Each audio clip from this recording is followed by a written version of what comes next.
Have you ever read a novel where the author kept insisting, this means something? The red rose, the broken mirror, the raven, the storm, every object seemed to scream, I'm a symbol. Instead of making the story deeper, it became distracting. Great symbolism doesn't announce itself. It whispers. Readers discover it, instead of being told. So how do great writers create symbols that feel natural instead of artificial?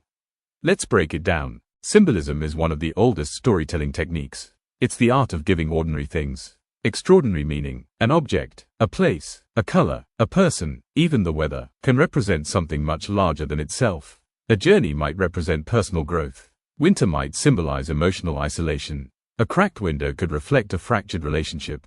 The object stays ordinary, its meaning becomes extraordinary. Why not simply explain everything? Because readers enjoy discovery. When readers uncover meaning themselves, they become active participants in the story. Symbolism invites interpretation. Instead of saying, this character feels trapped, show a bird repeatedly flying into a closed window. The emotion becomes unforgettable, not because it was explained, because it was experienced. Many new writers choose symbols first, then force them into the story. That's backwards. Great symbols grow naturally from the narrative. If your story is about grief, the symbol should emerge from the character's experience, not because you wanted to include a black crow. Readers can instantly recognize forced symbolism, and once they do, the illusion disappears. Before choosing a symbol, ask one question. What is this story really about? Love, loss, identity, freedom, redemption, fear. Your symbols should support your central theme, not compete with it. The most memorable symbols are personal. A necklace, an old photograph, a childhood toy, a worn notebook. These objects matter because they matter to the character.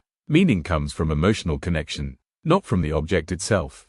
Your setting is filled with potential symbolism. A dying forest, an abandoned lighthouse, a crowded city, an empty train station. Every location can reflect the emotional state of your characters. The environment doesn't simply surround the story, it becomes part of it. One of the best ways to create natural symbolism is to let symbols change over time. Imagine a family home. At the beginning, it represents comfort. Later, it represents loss. By the ending, it becomes a symbol of acceptance. The object stays the same. Its meaning evolves with the character. A symbol becomes powerful through repetition, not explanation. If a watch appears once, it's just a watch. If it quietly appears throughout the novel, during moments of regret, memory, or change, readers begin connecting the dots. Meaning grows naturally. You don't need 50 symbols. You need 3 or 4 memorable ones. Too many symbols compete for attention. Instead of enriching your story, they confuse it. Choose symbols that reinforce each other, rather than overwhelm the narrative. One of the fastest ways to ruin symbolism is explaining it. Imagine writing, the bird represented freedom.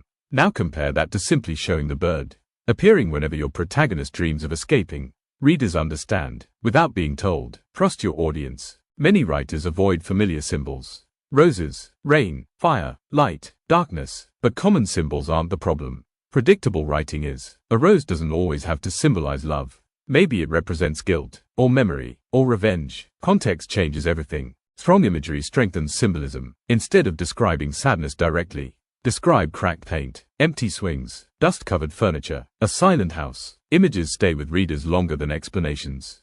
Many classic novels use symbolism so naturally, readers often don't notice it on the first read. A green light, a white whale, a mockingbird, a scarlet letter. These symbols became iconic because they grew from the story itself, not because the author insisted they mattered.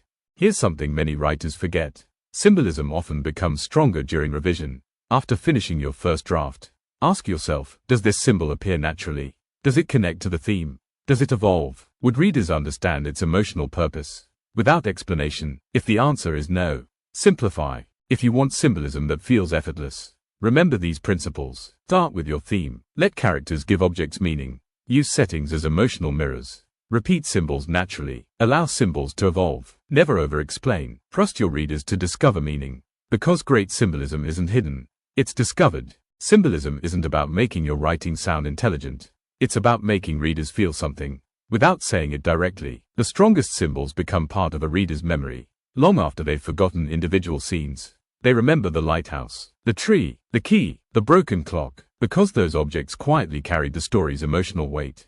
The greatest symbols never feel forced. They grow naturally from characters, settings, themes, and emotion. When readers uncover those meanings on their own, your story becomes more than entertaining. It becomes unforgettable, because the best symbolism doesn't tell readers what to think. It gives them something they'll keep thinking about long after they finish the final page. If you want more writing masterclasses, storytelling techniques, and lessons from the world's greatest authors, subscribe, because every unforgettable story has two layers: the one readers see, and the one they discover.